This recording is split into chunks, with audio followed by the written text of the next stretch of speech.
Stressed ka na ba? Lantawa ang mga teachers sa San Isidro Elementary School sa Buhangin District dinhi sa Dakbayan sa Davao.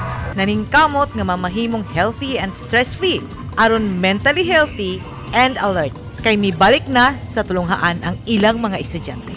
Sumala sa mga pagtuon, gikinahanglan natong tanan ang usa ka pwesto nga dili ta ma-pressure ug nahibalo kita og unsaon paglikay sa pressure nga mo resulta sa usa ka mental health problem.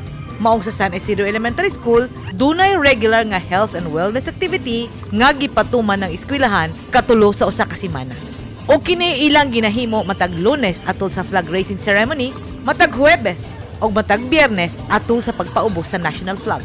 Sumala sa datos nga ipagawa sa Kaiser Family Foundation, dako ang epekto sa pandemya sa atong panghunahuna o sa atong mental health. Tungod kay daghan ang nawad-an og trabaho, daghan ang nagsakit, ug labaw sa tanan na blanko ang hunahuna kay anaa lang sa mga panimalay.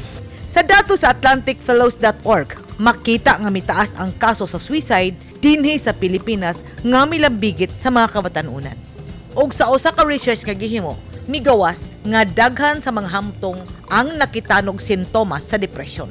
Sa study sa Kaiser Family Foundation, nakita nga daghan ang naglibog og naglisod og katulog, walay gana mo kaon og daghan ang miinom og alcoholic drinks aron temporaryong makalimot sa kalisod ug aron kadyot nga makalimot sa ekonomikanhong problema.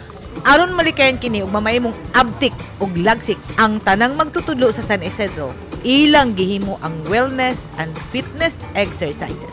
Makatabang ang maong ehersisyo sa mga magtutudlo. Sumala ni Teacher Maria Cristina Martin, ang presidente sa Teachers Club sa eskwelahan. Dako kaayo og tabang ang wellness activities sa eskwelahan.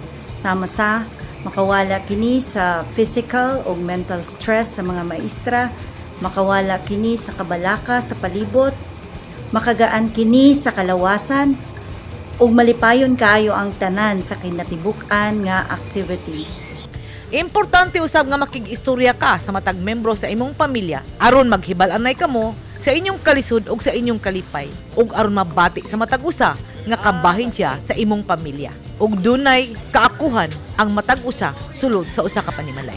Ug labaw sa tanan, atong mabati ang gugma sa matag usa. Stressed ka na ba? Pag-exercise o di ba kaha pangita og kaistorya? Edith Kaduayan, News 10 Philippines. Stay safe!